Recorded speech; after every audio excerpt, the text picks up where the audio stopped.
The hidden bedroom secrets of the Imperial Harem revealed.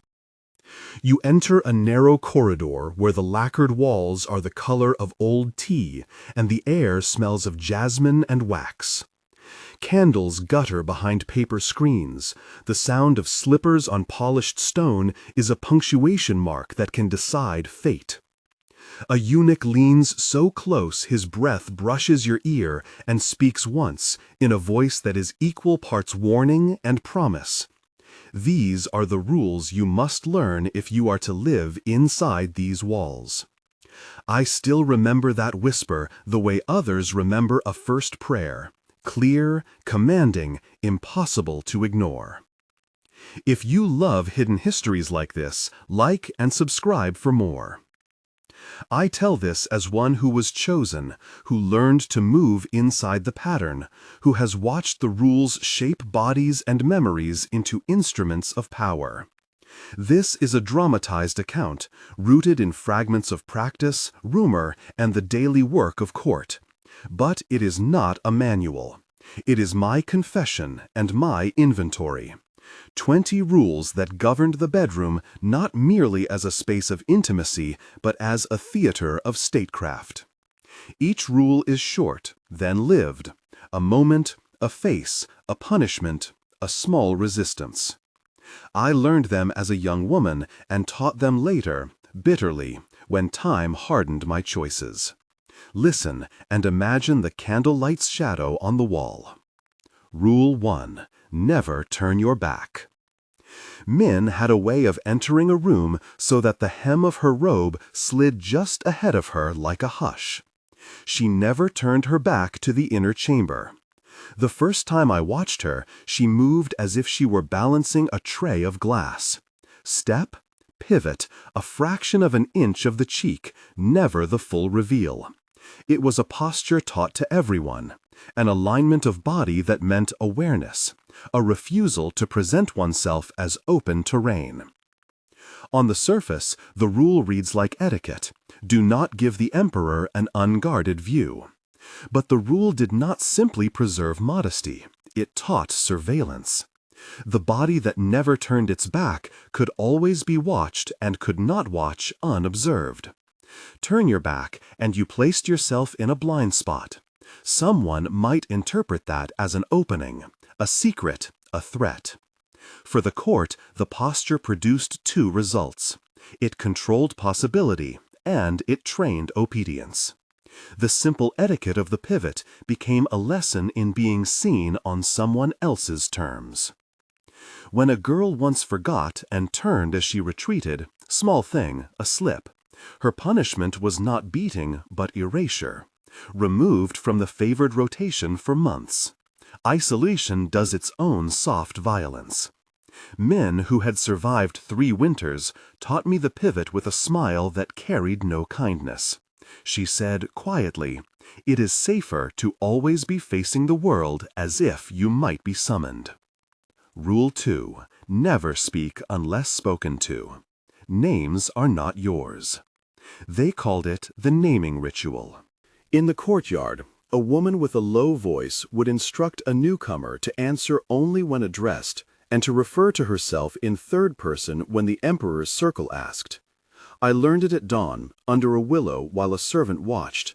My name, my given name, softened in my throat until it seemed a foreign coin. I was to be called, not by who I had been, but by what I was allowed to be, by a title, by a rank, by a mandated description. In conversation with higher women, I was the new one, the yellow-robed, or the moon of the east. In public, even my laughter was measured. This rule performs a kind of erasure. Language is what anchors selfhood. To remove a name is to loosen that anchor.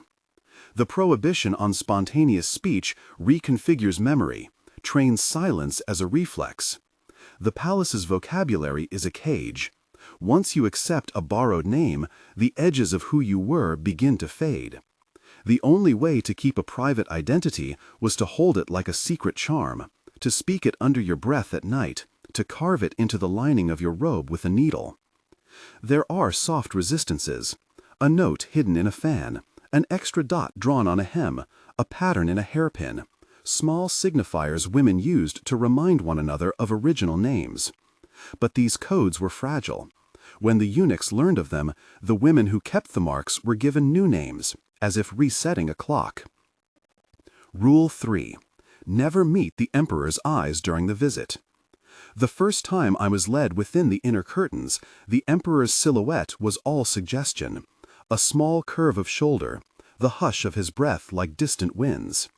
I had been told to keep my gaze at the floor, at the emperor's hands, at the candlelight. Meeting a sovereign's eyes was, they said, to borrow his power for a moment. In his glance was an authority that could unsettle policy, birth, reputation. Hold his eye, and you might be read, judged, elevated, or discarded. It is easy to treat this as superstition. In practice, it worked as calibration. The avoidance of gaze turns an encounter into a one-sided performance.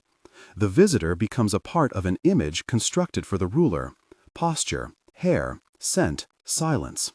A sovereign's glance is a mirror of dominion. Control the eyes, and you control the narrative. A direct look had consequences beyond the intimate. Later, others could claim a form of intimacy had been initiated. Gossip could start. Women who met the emperor's eyes with a steady face were sometimes rewarded, favored with gifts, new quarters, sometimes punished if court politics shifted against them. The stakes were always political more than personal. Min once let her gaze linger a half-second too long, and later told me that for days she had felt the world tilt under a new gravity. A favor arrived wrapped in gilded paper. Then a messenger came with accusations, too quick laughter, too open smile. The reward and the risk were braided. Rule 4. Silence during the act becomes a practice of dissociation. You will read histories that reduce the bed to a space of private desire. In some courts, in this dramatized imagining, intimacy was never private. Ladies learned to exercise a discipline of interior absence. When called upon, you could hold still as if you were a statue and let your mind go somewhere else. A woman next to me developed a method. She counted the stitches on a particular collar to pass through the hours. Another memorized the names of distant mountains and recited them silently until the moment was done. The body behaved, the mind removed itself. There is a survival function to trained silence. Dissociation preserves a part of the self by letting it hide. But practiced often enough, it makes the hidden part habitual. Women left the harem carrying the habit into ordinary life, numbing during grief, quiet during joy. The enforced interior absence changed the physiology of feeling. Some left with an ache in their chest that would not be named. The court called it composure. Those who had never learned it called it hollowing. A woman I knew named Leon gradually became mute after a season of enforced silence. No one struck her. The walls had done the damage with their rituals. Min would press a finger to her lips and whisper, "You learn how to float or you drown." Rule 5. The emperor's release comes last.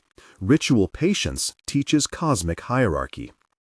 There was always a theology attached to timing. The emperor's pleasure was scheduled as final punctuation. Women were taught that his satisfaction completed a cycle, an idea framed as cosmic order. On a pragmatic level, this rule centralized desire beneath the sovereign, making reproductive outcomes and selection processes a unitary expression of state necessity. Those who understood the choreography best, who anticipated shifts in rhythm and temperature, were rewarded with favor or with the chance to bear an heir. The rule extended the power of the moment into political structure. If the sovereign's climax was the endpoint, then all earlier gestures were preparatory, subordinate. It is a small tyranny, but also a pedagogical one. It trains patience as obedience and frames a woman's body as a site whose meaning exists only in relation to the ruler's completion. That tether shapes social dynamics among the women too. Who gets chosen first? Who is left waiting? Who is seen as more worthy? I remember a night when the emperor's mood delayed the order for hours. Women rotated like candles, passing flame from one wick to another, each face calm and practiced. When it was over, 2 women were sent away to the southern annex. One returned months later with a silence like a cloak. Rule 6. After the visit, lie still. Do not arrange your robe until spoken to. There is a ritual of aftermath that most outside observers never imagine. Movement after the intimate moment was carefully scripted. You were to lie still until a eunuch entered, until the ritual had been assessed, until the court decided whether your body produced advantage or danger. The delay allowed others to inspect, to pronounce a status, to judge whether you had carried a secret mark, a stain, a tell that might be used politically. This ritualized stillness reinforced inequality. Where the sovereign could rise and leave, the woman remained, subject to inspection and rumor. The enforced immobility also created vulnerability. Small things, twitches, shudders, a suppressed sob, were observed and later turned into narratives. A woman who trembled after a night was labeled weak. A woman who contrived composure might be said to be cunning. The protocol turned the private into evidence. Once, after a night when the imperial mood was cold and quick, a girl trembled so visibly that the head eunuch pronounced it an embarrassment. She was reassigned to the kitchens for 3 months. The punishment was practical, the maker of a laughing story. But the lesson persisted. Even after the curtains closed, your body belonged to the court. Pause with me for a breath. The first 6 rules shape the body: posture, speech, sight, interior life, time, motion. They are instruments meant to make women legible, manipulable, predictable. They teach that the intimate is public business. Listen, for now we step into the part where reproduction, hierarchy, and surveillance braid more tightly. Rule 7. Report pregnancy immediately and accept surveillance. The palace had ways of knowing what seemed secret. Pregnancy was never private. It entered a protocol of announcements, tests, and display. A woman who suspected she was with child was expected to inform a specific eunuch. The news did not bring private joy. It initiated a sequence of medical examinations and political calculations. Heirs were not merely family. They were political capital, symbols of continuity, instruments of legitimacy. The court monitored gestation as if it were a ledger. Surveillance of pregnancy serves 2 functions. It secures lineage and it constrains reproductive autonomy. Decisions about nourishing diets, guardianship, and future placement were often made by officials who saw the child first as a symbol. A woman might find her mother or brother summoned and told that their daughter's fate hinged on the court's judgment. Families were pressed into complicity. The anxiety around disclosure made secrecy tempting but dangerous. Hiding a pregnancy could be construed as deception and punished for endangering dynastic clarity. I remember a woman who hid the early signs because she feared the political cost. When the eunuchs discovered the secret, they used her family as leverage, promised positions for compliance, threatened exile for resistance. The child was born under watch, and the mother learned that being a vessel for the future makes you always negotiable. Rule 8. This was not merely a coping mechanism. It was a political technology. If a woman could be taught to forget, she would be less likely to testify against the court's version of events in times of crisis. If her memory could be summoned only by a narrow set of cues, the narrative of her life belonged to the palace. The practice of enforced forgetting is subtle. It is achieved through repetition of official stories, through isolation from old friends, through rituals that assert a new history. A woman might be instructed to recite the sovereign's genealogy nightly until the names of her own kin grew thin. Over time, the internal narrative that anchors you to childhood, to love, to rebellion, is overwritten with sanctioned memories. Some women resisted by tending private lists, names kept hidden in the lining of a robe, stories told in whispers at the laundry. Those lists were passports to sanity, but they were also liabilities. I once kept a notebook sewn into the hem of my sleeve. The ink faded after years.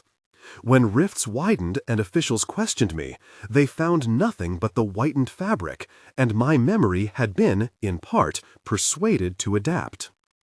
Rule 11. Seasonal performances. Rotate to the calendar. The harem's life followed the rhythm of festivals, hunting seasons, and diplomatic calendars. There were times when the inner chambers swelled with ceremony, and times when they fell into silence. Women were rotated according to this calendar. Certain times of year demanded certain faces, certain songs. The rotation framed purpose, to align the intimate with the political.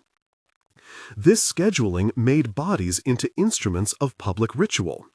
A concubine's worth could rise during important seasons and wither in off months.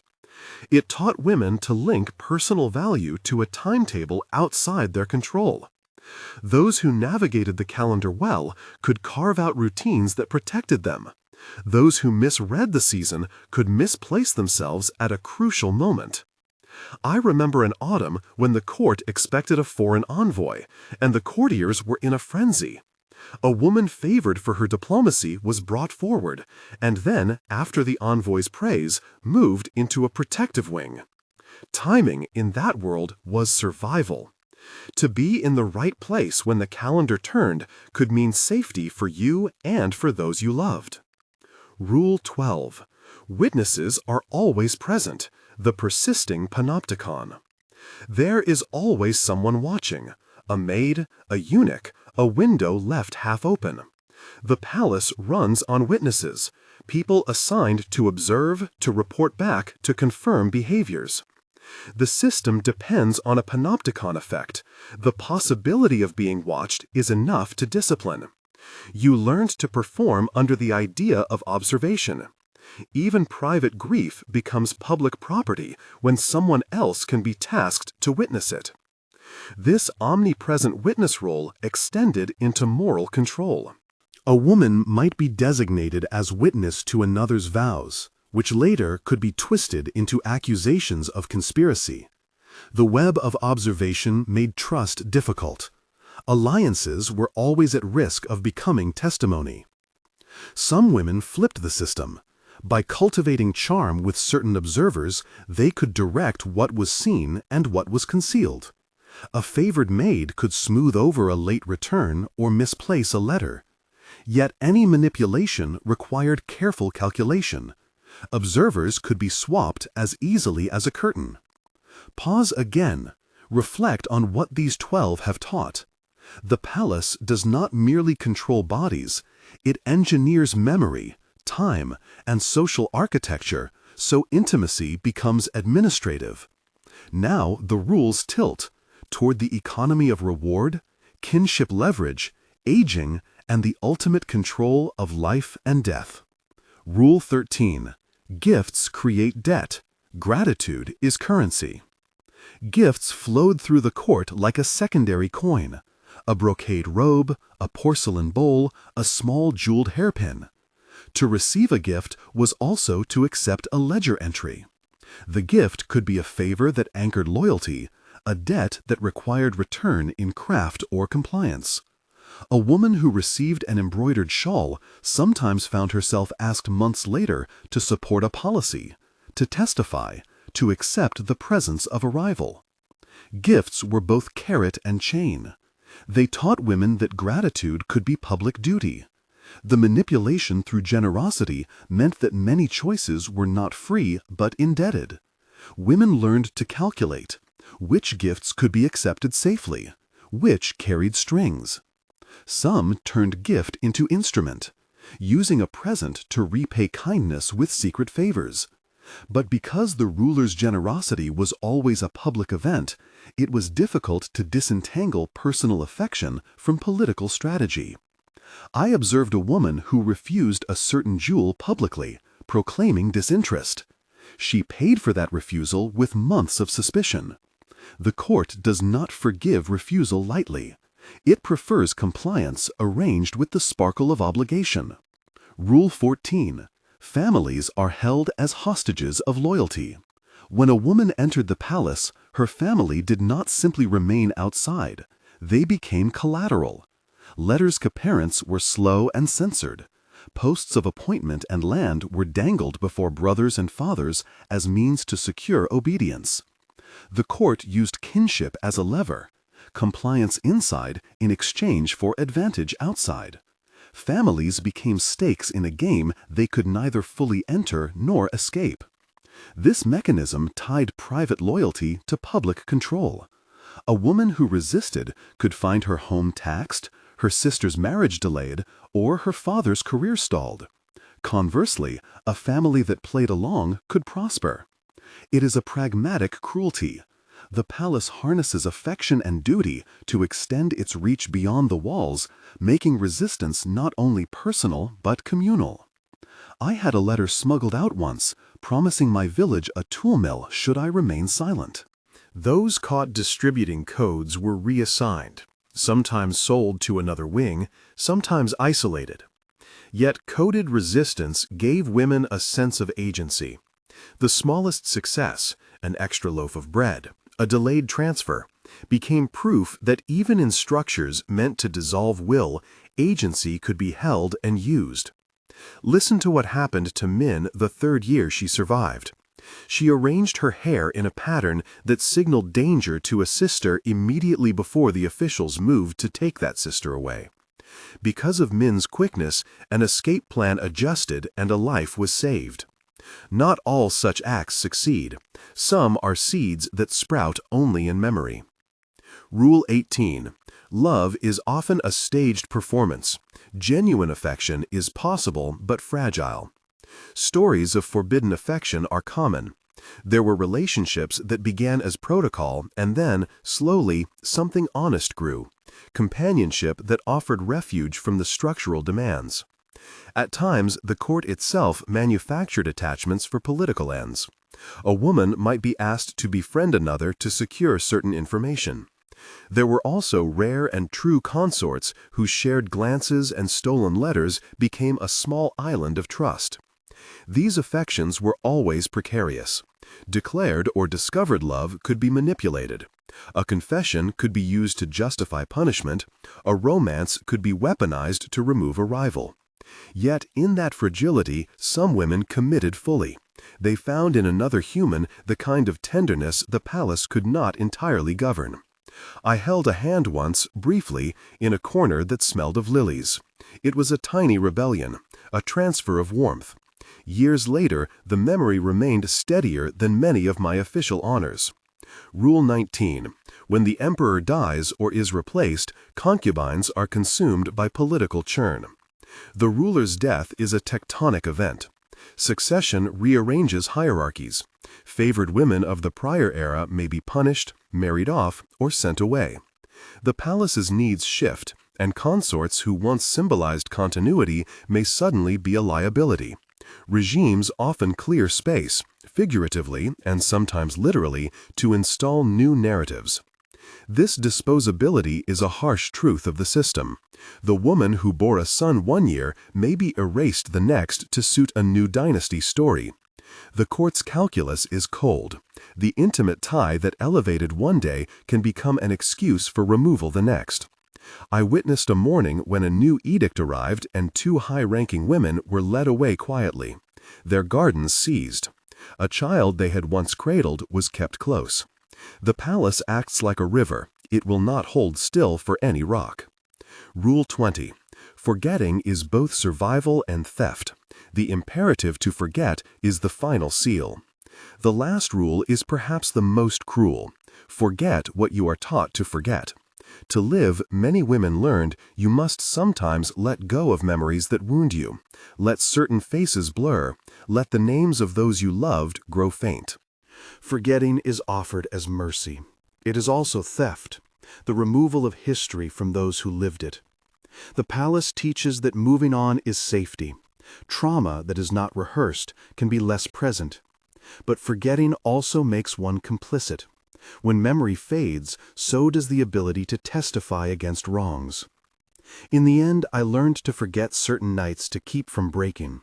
Yet forgetting is incomplete. Fragments reappear, a scent, a spoon, a lullaby. Each fragment is a small accusation against the order that demanded amnesia. There is a final twist to these rules, and here is where confession intersects with complicity. Over time, the voice that whispered rules to me became the voice I whispered to others. When I grew older, I found myself standing where the eunuch once stood, leaning close to a young newcomer and shaping her understanding of safety. I told another woman how to pivot, how to keep silent, how to count stitches. I taught her the codes that had kept me alive. I did not imagine a moment when I would be an instrument of the same system I once resisted. Yet institutions do not produce only victims. They produce keepers. The act of passing on knowledge is not necessarily betrayal. Sometimes it is a way to protect another from immediate harm. But it is nevertheless the turning of the wheel. The lesson that sits heavy in my throat is this: the rules were never about the private body alone. They were, at heart, instruments of power, to produce heirs, to make loyalty legible, to shape a narrative that placed the sovereign at the center of life and death. When the new girl pressed her hands together in her lap, trembling by the corridor where Jasmine gathers and candles throw small suns on the yellow wall, she looked up at me for guidance. I felt in that moment both the hunger to shield and the compulsion to instruct. I said, with a voice that had learned how to be both gentle and precise, "Never turn your back." It was a rule that described posture and also the larger hazard of assuming safety where there is none. The corridors are quieter now than they were in my youth, but echoes persist. The gardens still keep their schedule of blooms, and the fountains still follow the same slow breath. Courts and sovereigns change. What persists are the mechanisms that make intimacy part of governance. In some courts, in this dramatized account based on many stories, safeguards and rituals vary, but the lesson remains. Hidden bedroom rules are not private curiosities. They are techniques of rule. I carry the weight of those 20s rules like a ledger. Some of them saved me, some of them cost me parts of myself. In the nights after I left, I tried to recover names I had been taught to discard. I stitched secret initials into a lining, hummed forbidden songs, breathed the smell of jasmine until it became no longer a warning, but a memory I could own. If one thing remains from what I pass along now, it is this: know that intimacy in the context of power will always be other than you imagine. The spaces meant for tenderness can be weaponized. The rituals meant to honor can be used to erase. And yet within the system there are slivers of humanity: a traded satchel of tea, a hidden letter, a hand pressed in reassurance. Those small resistance acts are where memory, and sometimes justice, can begin. Tell us in the comments which rule shocked you most, and subscribe for the next hidden history. The corridor grows narrow toward evening. The yellow walls still keep their stains. The jasmine falls softly, and the fountain keeps time. I walk the path that once decided my life, and now decides the life of another. I teach the rules because I cannot change them from within. I teach them because ignorance is a danger. I teach them with my hand on the girl's shoulder and with a heart that remembers what it cost to learn them. The secret of the bedroom is not the erotic detail of an encounter.